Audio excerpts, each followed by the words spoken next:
ऐसा भी हमने देखा है, अच्छा खासा टूट गया कि ऐसा भी हमने देखा है, अच्छा खासा टूट गया कि ऐसा भी हमने देखा है कि खुदा बस एक बार बुलवा ले मदीने में, फिर उसके बाद चाहे दम निकल जाए मदीने में। अरे जमाने में कहीं भी आए उससे डर भी लगता है, फरिश्ता मौत का आए तो आ जाए मदीने में। और जिसे दुनिया कमानी है वो दुनिया में फिरे दर दर। माशाअल्लाह माशाअल्लाह। जिसे दुनिया कमानी है वो दुनिया में फिरे दर दर, जिसे जन्नत कमानी है वो चला जाए मदीने में। जिसे जन्नत कमानी है वो चला जाए मदीने में, जिसे जन्नत कमानी है वो चला जाए मदीने में। और सबसे कीमती शेर देखिएगा माहिर साहब कि फरिश्ता मौत का आए तो आ जाए मदीने में, जमाने में कहीं भी आए उससे डर भी लगता है, फरिश्ता मौत का आए तो आ जाए मदीने में। मेरे अल्लाह मुझसे तो मदीने का फकीर अच्छा, मेरे अल्लाह मुझसे तो मदीने का फकीर अच्छा, मेरे अल्लाह मुझसे तो मदीने का फकीर अच्छा, जो जब चाहे जिधर चाहे चला जाए मदीने में, जो जब चाहे जिधर चाहे चला जाए मदीने में। मेरे अल्लाह मुझसे तो मदीने का फकीर अच्छा, जो जब चाहे जिधर चाहे चला जाए मदीने में। मैं बड़े ही अदब एहतराम के साथ जनाब हजरत मौलाना मुफ्ती सनाउल्लाह साहब कासिम दामत बरकातुहुल आलिया से दरखास्त गुजारूं तशरीफ लाए और अपने बयान खिताब से हम सामाईन को मुस्तफीद। अल्हम्दुलिल्लाह अल्हम्दुलिल्लाह व कफ़ा व सलामुन अला इबादिहिल्लज़ी नस्तफ़ा अम्मा बाद। फ़क़द क़ाल अल्लाहु तबारक व तआला फ़िल क़ुरानिल मजीद वल फ़ुरक़ानिल हमीद। अऊज़ु बिल्लाहि मिनश शैतानिर रजीम। बिस्मिल्लाहिर रहमानिर रहीम। या अय्युहल्लज़ीना आमनू क़ू अनफुसकुम व अहलीकुम नारा। मोहतरम सामीन किराम, बुजुर्गों और दोस्तों, अल्लाह ताला का हम सबों के ऊपर, हाँ ठीक है 5 मिनट में हो जाएगा, कि हम सब बाद नमाज मगरिब से लेकर के अब तक यके बाद दीगरे बहुत सारे मुकर्रिरीन को सुनते हुए आए। यकीनन अगर हम सब इन बातों के ऊपर अमल करेंगे तो हम सब के लिए फायदा होगा। दोस्तों, मैंने कुरान करीम की एक छोटी सी आयत करीमा तिलावत की है, जिस आयत करीमा के अंदर अल्लाह ताला इरशाद फरमाते हैं कि या अय्युहल्लज़ीना आमनू क़ू अनफुसकुम व अहलीकुम नारा, कि ऐ ईमान वालों अपने आप को और अपनी आला औलाद को जहन्नम की आग से बचाओ। मुतलकन अल्लाह ताला ने इस आयत करीमा के अंदर हम सब के तरफ इशारा फरमाया कि हम सब अपने आप को जहन्नम की आग से बचाए। दोस्तों, आज शरीयत मुतहरा के अंदर बहुत सारे ऐसे अहकामात हैं कि जिन अहकामात को के ऊपर हम सब सही तरीके से अमल नहीं कर पाते हैं, जिसकी वजह से आज हमारे मुआशरे के अंदर हर एक दिन एक नई शक्लों के अंदर में नए बीमारियां और नई मुसीबतें पैदा हो रही है। दोस्तों, अगर आज हम सब इस इजलास के अंदर यह अहद करें कि हम सब अपनी जिंदगी को आका मदनी जनाबे मोहम्मद रसूलुल्लाह सल्लल्लाहु अलैहि वसल्लम की लाई हुई शरीयत के मुताबिक अगर जिंदगी गुजारेंगे तो इंशाअल्लाह दुनिया के अंदर भी हम कामयाब होंगे और आखिरत के अंदर भी कामयाब होंगे।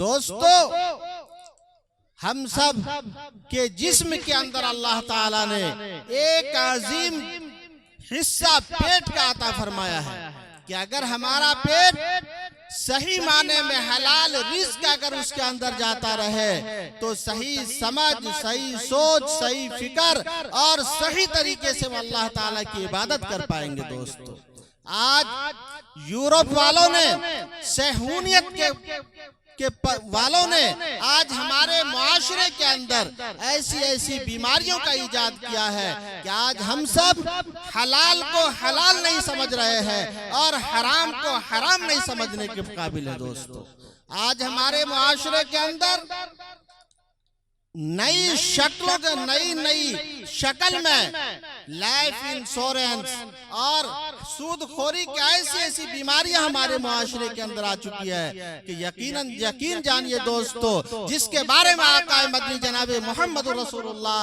सल्लल्लाहु अलैहि वसल्लम ने इरशाद फरमाया था कि अर्राशी वल मुर्तशी किलाहुमा फिन्नार।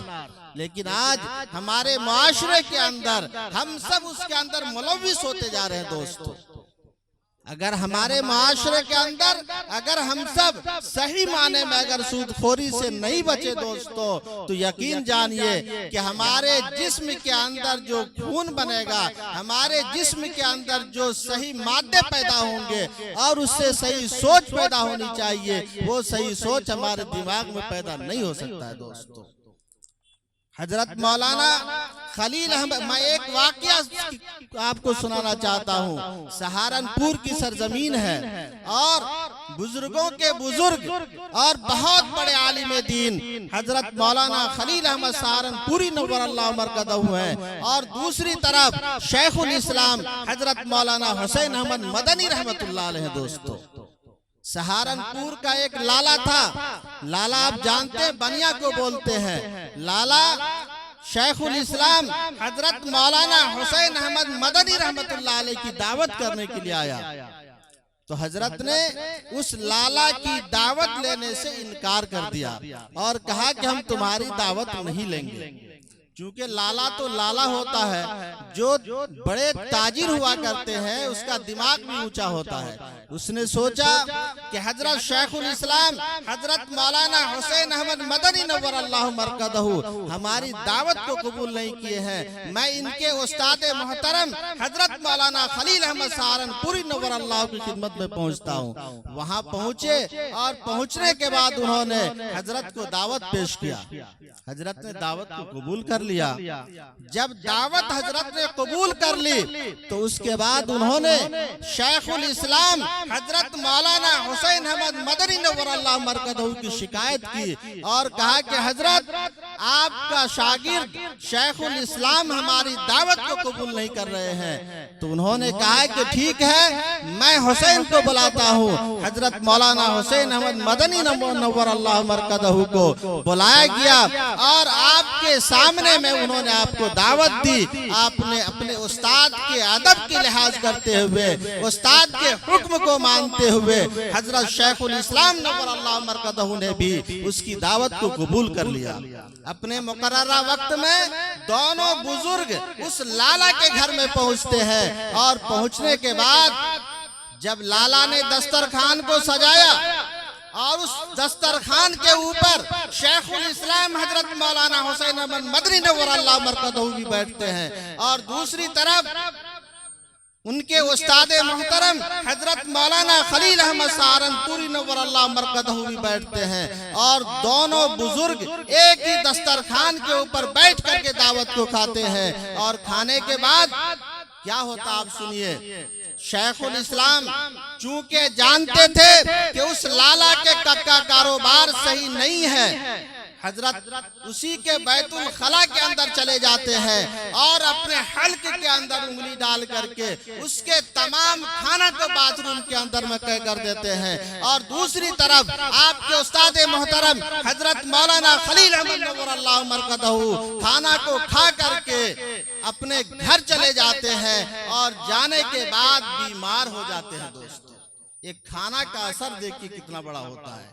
एक तरफ शेखुल इस्लाम नव्वरल्लाहु मरकदहू ने आपके उसकी लाला के खाने को उस बैतुल खला के अंदर कह कर देते हैं और दूसरी तरफ आपके उस्ताद मोहतरम हजरत मौलाना खलील अहमद सहारनपुरी नव्वरल्लाहु मरकदहू उस खाना को खा करके अपने घर चले जाते हैं और बीमार हो जाते हैं। जब चंद दिन बीमार रहे तो आपके शागिर्द को पता चला, शेखुल इस्लाम रहमतुल्लाह अलैह को पता चलता है, तो आप इयादत में पहुंचते हैं और पहुंचने के बाद आपने कहा कि मैं इसी वजह से उस लाला की दावत को कबूल नहीं किया था, चूंकि उसके कारोबार के अंदर सूद व ब्याज की आमेजिश थी।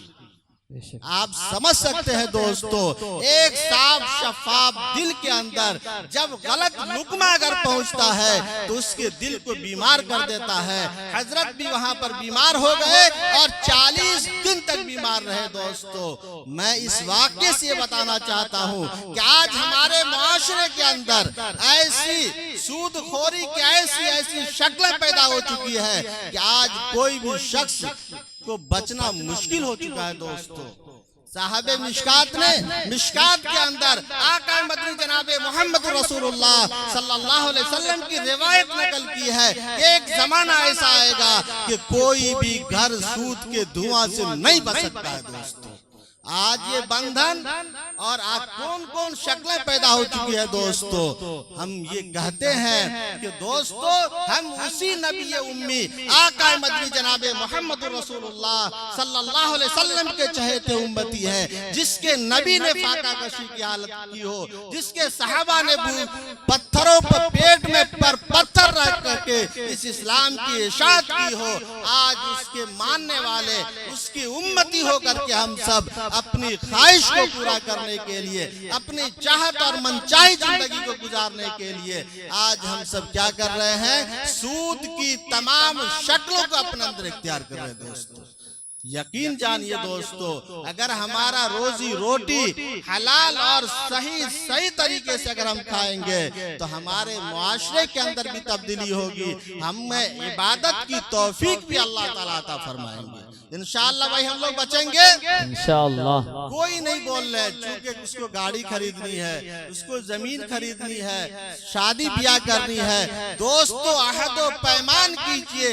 कुरान करीम के अंदर अल्लाह ताला ने फरमाया कोई हम अपनी तरफ से नहीं कर रहे हैं, कुरान खुद फरमाता है। ऐसे वक्त में हम सबको चाहिए कि उस सूदखोरी से बचे। दोस्तों, हमसे बेहतर तो हम सब के बूढ़े पुराने थे कि जो अपने पेट पे पत्थर रख करके थोड़ी मोड़ी रिस्क के ऊपर किफायत करके अपनी जिंदगी को गुजारते थे, लेकिन हराम खोरी से बचते थे। दोस्तों, मैं आपको एक वाक्या सुनाता हूँ, दारुल देवबंद का कादरीन का है। मुबश्शरात दारुल में एक किताब है, उस किताब के अंदर एक वाक्या लिखा हुआ है कि एक दारुल देवबंद के बगल ही में एक कासमिया एक मोहल्ला है। उस मोहल्ले के अंदर एक औरत थी जो बेवा औरत थी और 1 कट्ठा जमीन के अंदर वो बरसीम की खेती किया करती थी और उस बरसीम के घास को बेच करके पूरे साल अपना गुजर करती थी और गुजर करने के बाद जो चंद पैसे उसके पास बचता था, उन पैसों के जरिए से दारुल देवबंद के बड़े बड़े असातिज़ा इकराम की वो दावत क्या करती थी। दोस्तों, बुजुर्गाने दीन दारुल देवबंद के मोहतमिम हजरत मौलाना याकूब साहब नानोतवी रहमतुल्लाह अलैह फरमाते हैं, उस बेवा औरत की दावत को खाने के लिए हम लोग सालों साल इंतजार क्या करते थे। दोस्तों, क्यों? उसकी वजह ये थी कि हजरत फरमाया करते थे कि जब उस औरत की दावत को खाते थे तो हमारा जिस्म और हमारा सीना मुसक्कल हो जाया करता था और पूरे साल तक हम पूरे ज़हन और दिमाग के साथ अहादीस करीमा और कुरान करीम की तालीमात को उम्मत के सामने पेश किया करते थे। दोस्तों, इसलिए आज मैं इस दुब्याही के जिम्मेदारों से और इस इजलास के अंदर जितने भी लोग तशरीफ लाए हैं, मैं उन लोगों से बड़े अदब और एहतराम के साथ गुजारिश करूंगा कि आज नई नई शक्लों में हमारे मोहल्ले के अंदर औरतों के पास आकर के, हमारे नौजवानों के पास आकर के, हमारे गांव के जिम्मेदारों के पास आकर के जो वो नई नई शक्लों में वो इंश्योरेंस की शक्लें पैदा आपके सामने में देता है, आप इसको अलल ऐलान अपने उलमा के पास जाइए और जाकर के पूछिए क्या कुरान और हदीस की रोशनी में बंधन योजना का माल लेना या दिगर इंश्योरेंस कराना हमारे लिए जायज है या नाजायज है। दोस्तों, आज हम अपने घर के अंदर हराम रोजी अपने औलाद को देते हैं और हम ये चाहते हैं कि हमारा बेटा आलिम दीन पैदा हो जाए, हमारा बेटा डॉक्टर बन जाए, हमारा बेटा कलेक्टर बन जाए, हमारा बेटा एवरेस्ट की चोटी पर पहुंच जाए। हरगिज हरगिज नहीं पहुंच सकता है दोस्तों, जब तक कि आप अपने पेट के अंदर हलाल रिज्क को न पहुंचा दे। दोस्तों, मैं आपको बताना चाहता हूं कि ये जो पावर हाउस है, इस पावर हाउस के अंदर हम सबको चाहिए कि हलाल रिज्क उसके अंदर पहुंचाएं और अपनी औलाद के लिए दुआ करें। कुरान करीम का जो दूसरा हिस्सा मैंने आपके सामने पेश की कि वाहलीकुम नारा, कि तुम अपनी आलो औलाद को भी जहन्नम की आग से बचाओ। और उस बचाने का यही रास्ता है कि हम अपनी औलाद के लिए भी जाए नमाज पर बैठ करके दुआ करें और उसके लिए हलाल रोजी को तलाश करें और उसके पेट के अंदर पहुंचाएंगे तो इंशाअल्लाह हमारी औलाद भी जहन्नम की आग से बच जाएगी। दोस्तों, हजरत बायजीद बुस्तामी रहमतुल्लाह अलैह का वाक़या आपने सुना होगा कि आपके वालिद मोहतरम जब आप छोटे थे उसी वक्त आपके वालिद मोहतरम दुनिया से चले गए, लेकिन आपकी ये ख्वाहिश थी कि मेरा बेटा आगे चल करके अल्लाह का वली बनना चाहिए। तो आपकी वालिदा ने भी यही किया और करके दिखाया उन्होंने कि अपने बेटा को 16 साल तक अपने गोद से दूर रखा और एक अहले इल्म के पास भेज करके अपने वक्त का वली बना करके इस उम्मत के सामने पेश किया। इसलिए मैं आप लोगों से गुजारिश करूंगा कि जहां आप अपने बच्चों को पढ़ने के लिए देते हैं, आपका जाय नमाज भी आपके घर के अंदर बिछा हुआ होना चाहिए और आप अपनी औलाद के लिए दुआ भी करते रहें कि अल्लाह ताला उसको दुनिया के अंदर भी और आखिरत के अंदर भी सुरखरुई नसीब फरमाए। मैं एक शेर के साथ अपनी बात खत्म करता हूँ। दिल बदल सकते हैं, हालात बदल सकते हैं, मुल्क के फिक्रो ख्यालात बदल सकते हैं, तुम बदल जाओ तो यारो हालात बदल सकते हैं। अल्लाह ताला कहने और सुनने से ज्यादा हम सबों को इन बातों पर अमल करने की तौफीक नसीब फरमाए। वमा तौफीक इल्ला बिल्लाह।